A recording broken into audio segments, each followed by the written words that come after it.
There are more so-called imams and scholars of Islam today than there has ever been in the history of Islam. Today, there are more Muslims existing on the face of the earth than there ever has been in the history of Islam. There's almost like 2 billion Muslims. What has that done or benefited anybody in anything? What has that done for the state of Islam today? Nothing.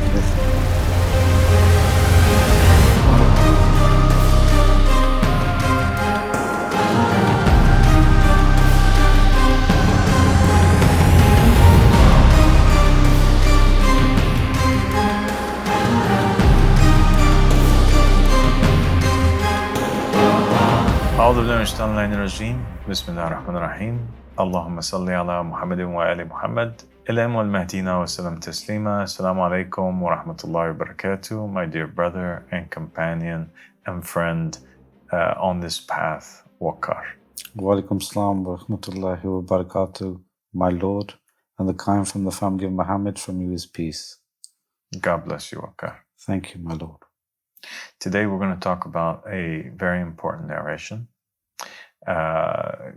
continuing on in the same line and pattern in which we have been speaking over the past several episodes, where we are examining the different sunnahs that are mentioned in the narrations that exist in the Qaim, that parallel sunnahs that happened with previous prophets and messengers.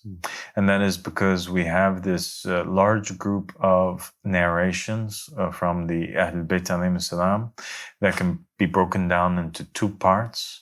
One group of narrations basically state that in the Qaim there are sunnahs from the previous prophets and messengers. One narration actually says that with the Qaim, there are the sunnahs of all of the prophets and the messengers, which means that basically these stories and narrations, these events that took place with Jesus, Muhammad, Moses, Abraham, Adam, Joseph, Jonah, Saleh, all of these stories were preserved because they will repeat itself. Nothing is new under the sun.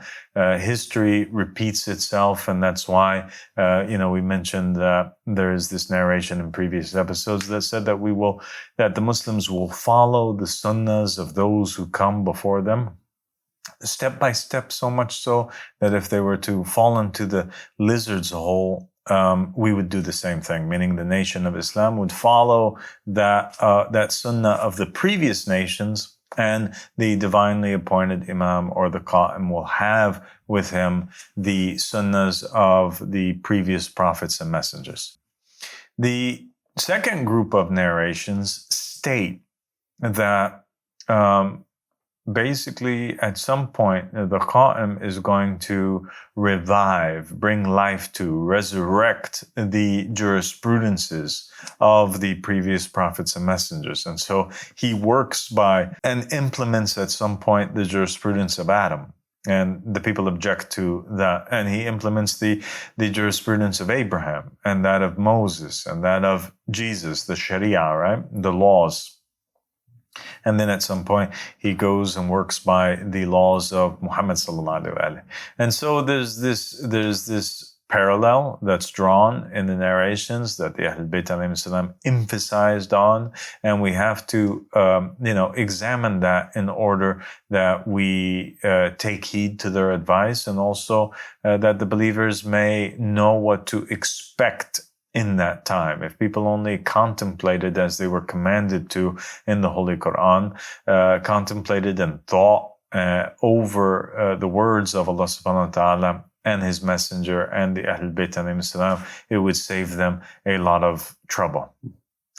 And so we spoke about the sunnah that repeats itself from the dawah of Noah and some of the other prophets. And now we will speak about today the sunnah that repeats itself with the Qaim from Abraham alayhi salam. So the narrations state that in the Qaim is a sunnah from Abraham. And then it breaks it down and says that, and it is the fact that his birth is hidden, as well as the fact that he secludes himself from the people. And in order to draw the parallels and see what happens in the dawah of the Qaim and with him, we have to examine the story of Abraham. So let's examine it, shall we? Yes, Father. Abraham, according to the narrations, according to the Bible, and there's also Gnostic texts or books that spoke about Abraham that are very ancient, including a book that he supposedly wrote with his own hand that was rejected and left out of the Bible. If we take all of these accounts from the Torah and from Christianity and from these Gnostic manuscripts, as well as the Quran and the narrations of Muhammad and the family of Muhammad, and we put it all together, it essentially tells the same story. And it is the story of a youth who is extremely intelligent and smart. He's a very bright man that thinks for himself and outside of the box. He's a free thinker, and he's not a worshiper of idols. And he instead of following blindly like the rest of the people in his age, he wants to know how and why. And so he is living with his father, and he also has an uncle. In some of the narrations, it is the father who is working as an idol maker, crafting idols out of wood and out of stone and selling it in Babylon to the people. And according to other accounts, it is the uncle of Abraham, who is the one who is making the idols. And this difference in account is usually attributed to the fact that there are these other narrations that state that a hujjah can only be born from a hujjah. So that if somebody was a divinely appointed person, that the father is supposed to be a divinely appointed person because of the verse in the Quran that says, the seed one from the other, right? And so they have attempted in some narrations to preserve that line of thinking and to correct history by stating that it was actually his uncle and not his physical father. Therefore, to be able to argue that Abraham's father was still a good man and not an idol worshiper, but it was the uncle who was an idol worshiper, and that the father of Abraham might have passed away at some point and he was raised by his uncle instead. When I was a Shia, they would teach us that it was not his father, but it was his uncle. Because a father of a prophet cannot be like this. Exactly. So that's why they would say this is all distorted. Exactly. But now I understand it's actually the truth. It's not the case. He was actually his father. This aspect of trying to argue that every single person who is a hujjah, their father had to have been a believer, is a false notion and concept, and it's just an assumption. And we have examples in history of individuals that were appointed as prophets and messengers while their fathers were not necessarily people who were hujjas, so to speak. And so you have Samuel, who appoints David after Saul fails to comply with God's commands, and the father of David was not necessarily a hujjah at that time. He was a righteous man, he was a good man, but he was not necessarily one of the 124,000 prophets and messengers that were sent in that time. Nonetheless, let's go back to the main point. So the story tells about this brilliant boy, and what happens. He is given the task by his uncle or by his father to take the idols and to go forward. and to sell them in the marketplace. As Abraham is taking the idols, according to one narration, one of them falls down and breaks. And when the idol falls down and breaks, out of fear, one of the other people that was in the marketplace, who had come from a faraway land, said that he would like to buy that idol which fell down and broke, because it's not appropriate for an idol to be left in that state broken. So he wanted to buy it, and he also wanted to buy all the other idols of the same God. And so Abraham contemplated over this incident, and he thought to himself, how ignorant and foolish is this individual? He pays the money to buy an idol that my father had crafted with his own hands, all right, that can neither benefit nor harm anybody. It couldn't even help itself. It fell down and it shattered. It couldn't help itself, let alone help anybody else. And so this was the beginning of his thinking process. He never once worshipped an idol in his day, and he refused to carry on with participating in misleading people by selling idols of misguidance to the people. And so he comes up with a plan one day. During those times, there was the Kaaba, and the Kaaba was this cube that was constructed, and the narrations state that the very first person who had constructed this house was Adam alayhi salam, and that the house itself was reconstructed at a later time by Abraham and made as a house of worship only to God, or the one God. But the narrations state that at some point there was this Kaaba, whether it was the original one or not, or if it was a different house, there was this house that the people would come to, and it would be filled with a variety of different idols. Yeah. And so Abraham sneaks into there one day, and he has his axe with him, and he decides that he's going to free the people. He's going to free them from their ignorance by pulling a little bit of a trick, so to speak, right? Or pose a problem. He would make a riddle or a puzzle. He would basically checkmate his people into having to admit that they were upon misguidance, or having to admit that their idols are without power and weak. And so basically what he does is he takes the axe and he strikes down all of the idols. They shatter into 1,000 pieces, and then he places the axe into the hands of the great idol, the biggest idol that's there. Yes. And so the people wake up and they come to the house the next day. They look around, and what do they see? They see all these idols are shattered into 1,000 pieces, and they find this one idol that has an axe in its hand. And so they begin to ask the question, they begin to freak out. They begin to state, somebody broke in here and started destroying all of our idols. We have to find out who's responsible for this. So Abraham speaks up and he says, it's very clear who's responsible for that. The one idol that remains, that has the axe in his hand, he's clearly the one who destroyed all of the rest of the idols. It seems like last night they had a great battle when everybody was asleep, and the big idol decided that he was going to kill everybody, and he won. So there's only one God left. Look, is it not clear?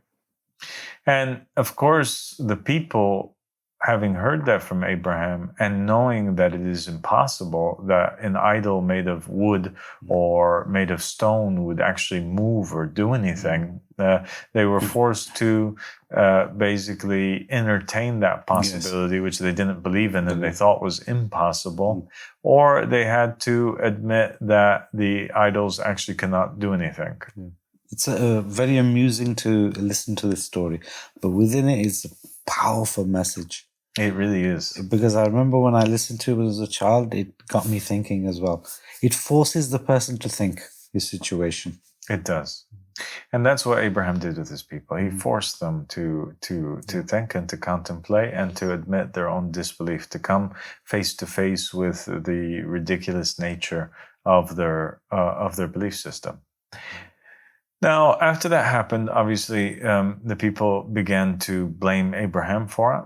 And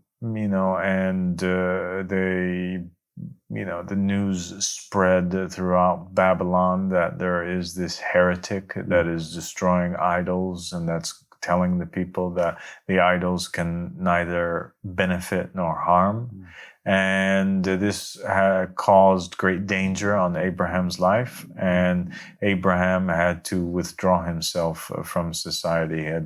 He had to seclude himself because of the dangers that were posed to his life, as well as the fact that he did not see himself as somebody who had anything in common with those simple-minded people that were worshiping idols.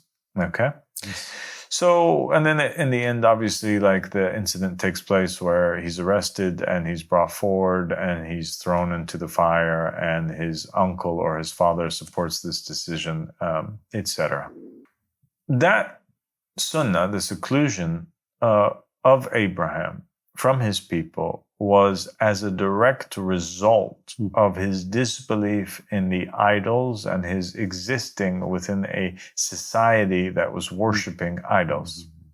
And that is exactly what it is that Abraham's da'wah was focused on, and it was the core of his message, and it is exactly what it is that he was doing the entire time that he was preaching monotheism. He was destroying false idols and false gods that people were worshiping. And so when we have a parallel from Abraham occurring in the time of the Qaim, then we have to assume that the seclusion of the Qaim from his people is as a result of the fact that the Qaim is moving forward and he's breaking idols that exist in this day and age. So the question becomes, but wait a minute, is it even possible? Are people still worshiping idols? The Ahlul Bayt alayhim salam stated very clearly, and the Prophet Muhammad sallallahu alaihi in one narration states very clearly that the hour will not come upon his people until there are tribes from the Muslims that go back to worshiping idols like they did in the beginning. And there's another narration from the Ahlul Bayt alayhim salam that states that the Qaim will actually have a more difficult time with his people and with his da'wah than the Prophet of Allah sallallahu alaihi did in his time. Because the Prophet of Allah, the narration states, when he went to his people, they were worshiping idols that were made of sticks and stones, right? But in the time of the Qaim, everybody will be using the Quran and arguing against him. And so there's this insinuation that is made that when the Prophet went out to his people, they were worshiping idols of sticks and stones. But when the Qaim goes out to his people, the people will be using the Quran, hence they will be worshiping a different type of idol, right? An idol that is a Muslim idol, so to speak. And we have explicit narrations from Muhammad and the family of Muhammad, where you have Imam al-Baqir alayhi salam, for example. He's speaking to one of his companions and he tells them that true guidance is only by doing two things: declaring oneself innocent from the enemies of Allah and His Messenger, as well as having the wilayah, taking as in authority, pledging allegiance to the rightly guided Imam from the Ahlul Bayt alayhi salam. And so the companion asks Imam al-Baqir alayhi salam, he says to him, and who are the enemies of Allah? And Imam al-Baqir alayhi salam responds and says, the four idols and anyone who is upon their religion. And then he clarifies that the four idols are Abu Bakr, Umar, Uthman, and Muawiyah, Ibn Abi Sufyan. And so here in that narration, it is extremely clear that the idols after Islam still exist, right? And that the Arabs continue to worship and take as idols.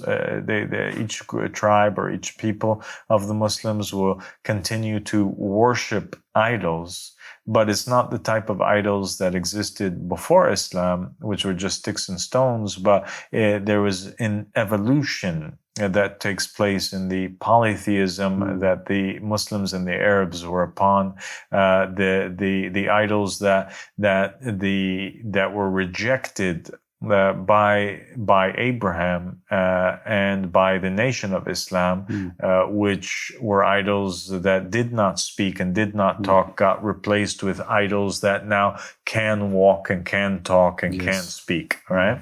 So they missed the whole point, and they replaced that which cannot speak with that which can speak, but they continued to worship them and commit polytheism.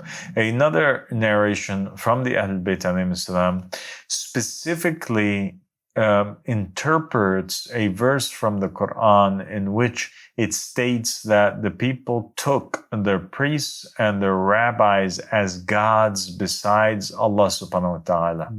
And so somebody was saying, wow, I've never seen that to be the case, that a group of Christians or a group of Jews worship their rabbis or worship their priests. So how is it the case that they took their rabbis and their priests as gods, right? Besides Allah subhanahu wa ta'ala, and worship them? And so the Imam from the Ahlul Bayt alayhim salam clarified that the rabbis and the priests, they made haram the halal, they made permissible the impermissible, and they made impermissible the permissible. They made halal the haram, and the haram, they turned it into halal. And the people obeyed them in that and took by their opinion. They were scholars, priests, rabbis that were not enforced by the Holy Spirit. They were not appointed by Allah subhanahu wa ta'ala. They were not prophets and messengers of the time or imams, and yet the people followed them in their opinions in regards to religion, and those people led them astray. And so by the fact that you obeyed them, you worshipped them. And the Imam clarified in other narrations that the meaning of worship is to obey, that there are only two types of speakers: a speaker who speaks on behalf of truth and on behalf of the light, on behalf of what's right. So when somebody talks, they're only going to say something which is either true or something which is false. Anytime somebody is saying something which is true, they are speaking on behalf, right, of the source of truth. So those who obey the speaker in his truth are actually obeying Allah subhanahu wa ta'ala, right? And therefore, by obedience to Allah subhanahu wa ta'ala, they have worshipped Allah subhanahu wa ta'ala. And yet, the person whom speaks the untruth, if the people follow him, then they're following the untruth which that person has spoken, and thus they have worshipped him and worshipped the source of that lie, and that is the devil, Lanatullah alayh. But the people, they think the worship is the person prostrates or prays to a person. A lot of people never understood before that by just listening and obeying someone, you are actually worshipping him. Exactly, and that's why the Imam says in the narration where he's explaining the verse, he says that by Allah, if these priests and rabbis would have claimed godhood or asked, right, the people to worship them, nobody would have worshipped them. Yeah, no one would. So the verse says what? The verse says that they took the rabbis and priests as gods without Allah subhanahu wa ta'ala, besides God, right? They worshipped them. Yes. The Imam is saying that it is impossible that any group of Christians or Jews would have ever worshipped a priest or a rabbi. So there's another meaning behind it. And the meaning behind it was the fact that they were scholars of misguidance. They led the people astray, and thus they were called idols, because they were somebody or something that was other than Allah subhanahu wa ta'ala, that caused the people to go astray, and that caused the people to worship it through the obedience of its commands.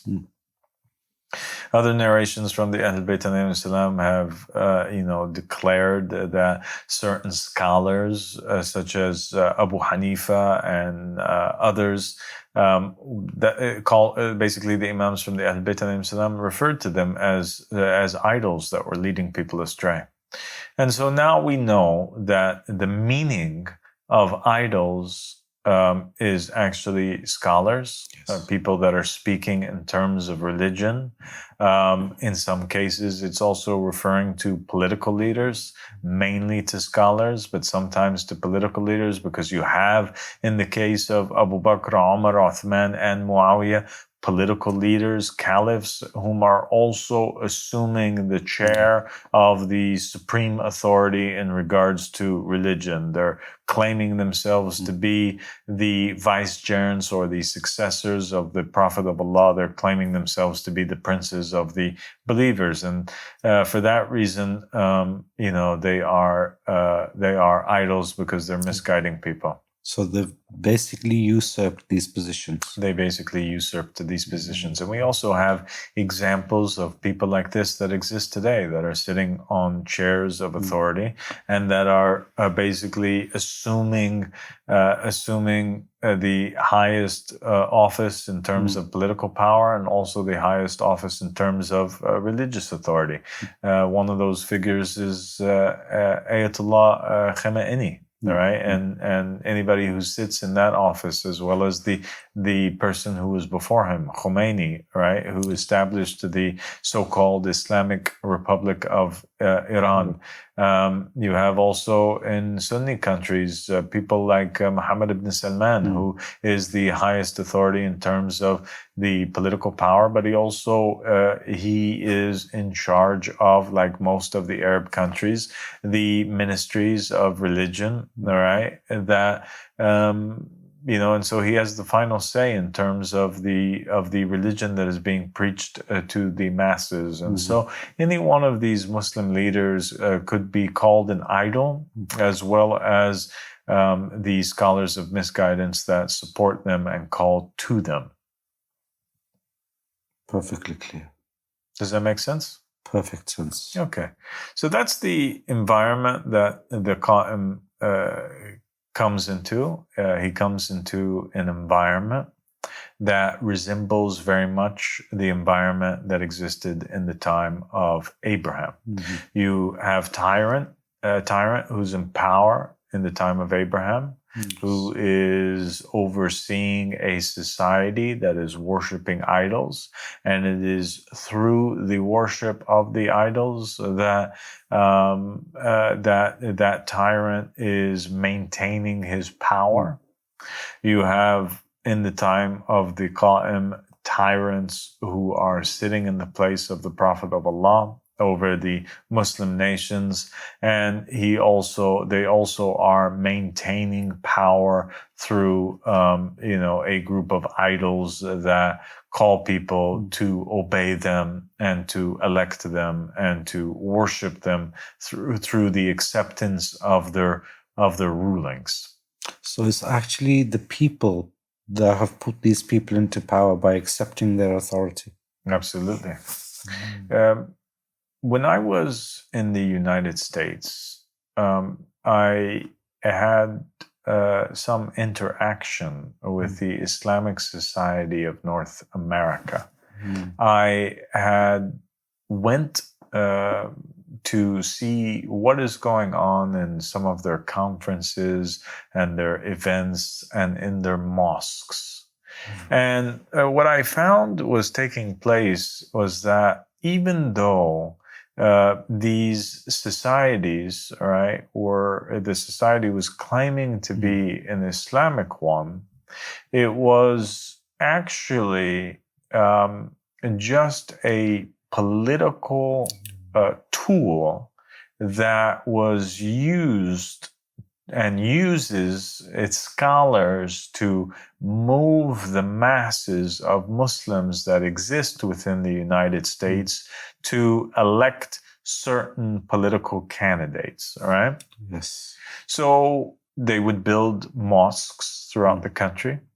And the Islamic Society of North America would have a hand in appointing the imams of these mosques, right? And the preachers that would be over these particular areas. And if they didn't build the mosques themselves or pick the imam of the mosque itself, they would seek to establish relations and gather and unite all of the different mosques throughout the countries and all the different imams and influence those institutions by having these yearly events and having these youth camps where it would be open to all Muslims around the country. And they would essentially at these conferences have lectures where they would have the different scholars from around the country speak, all right? And it would be free for the Muslims to come and listen to these different scholars. And they would have these activities that would be going on. And then in the midst of the speakers, they would bring up a politician who was running for office, right? Or running for the presidency or whatever it is, or Congress. And they would give him the opportunity to speak to the people, and then the imams and those who were responsible in the Islamic society would push the Muslims to vote for and elect these particular candidates, right?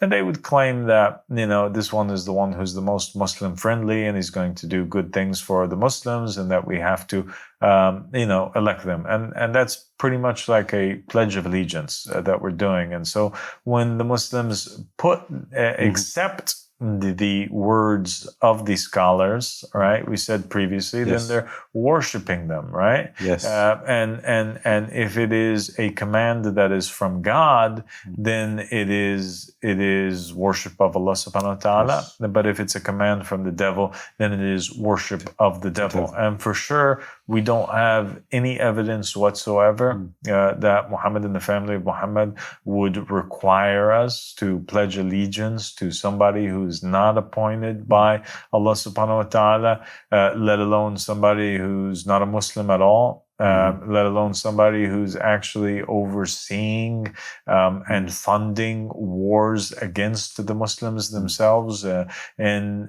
Iraq and Palestine and Sudan and operations in Libya and almost every single Arab country. There are covert operations that are taking place. But yet the scholars of misguidance command the people that they have to go and they have to elect these individuals. And so by doing so, they are pledging allegiance to these individuals, and they are swearing themselves as supporters to these individuals, and they are required thus to obey these individuals, and they take upon their shoulders and the response they take upon they share with these people that they elect all of the good that they do, but also all of the bad that they do. And they stain themselves with blood, because the Prophet Muhammad said that whoever if somebody kills somebody in the East and somebody in the West is pleased with that, just feels happy upon that, then he is a partner in that crime. So what about somebody who kills somebody in the East and you're in the West and you have actually empowered that person? You helped pay for that person to have the weapons whereby he committed the crime that he did, as well as the fact that you voiced support for and helped him ascend to the throne. And so that unfortunately is where the scholars of misguidance have led the people today. In the Middle East, they're doing the same thing. They're preaching that you must elect the tyrant of the time. In Egypt, the scholars will go out and they will tell the people that they have to vote for, Sisi. In other countries, the scholars will tell the people that if they don't pledge allegiance to Mohammed ibn Salman or to the king of Morocco or to the authority figure that is in their country, then they're actually disobeying the Quran. because the Quran says that you have to obey Allah and obey His Messenger and obey those who have command amongst you. Even though that verse, according to the Ahl Bayt, is referring to the divinely appointed Imams, these scholars of misguidance twist the meaning of the verse and apply it to any tyrant who is in power, even if they're against Islam or against the people or doing corruption or great injustices. They force the people through religious pressure to do that. And so in the time of the Qaim, the only solution for this is that he begins a revolution. First, it's an intellectual revolution, awareness, whereby he preaches against the idols of misguidance. And he shows everybody that they can never attain true freedom from the tyrant until they free themselves first from the worship of the idol. Right? Yes. And so Abraham could never, and the Babylonians would never be free of Nimrod until first they were free from the idol worship. And once they free themselves from the idol worship, God is with them. Even if the tyrant throws them into the fire like he did with Abraham, it would be cool and calm and it won't affect them because God is with them. And so you cannot be against the tyrant and you cannot be against Nimrod and be with Abraham unless you first follow Abraham in to cease worshiping the idols that do not benefit nor do they harm. And that's what we find today. We find that the Muslims are plagued with idols that can neither benefit nor harm. These scholars, like the idols in the time of Abraham, they can't even save themselves from the hellfire. In fact, they are the first people that are going to hellfire, and they do not cause any sort of benefit for the Muslim nation. They are on the pulpits and they're preaching, but it's not changing anything.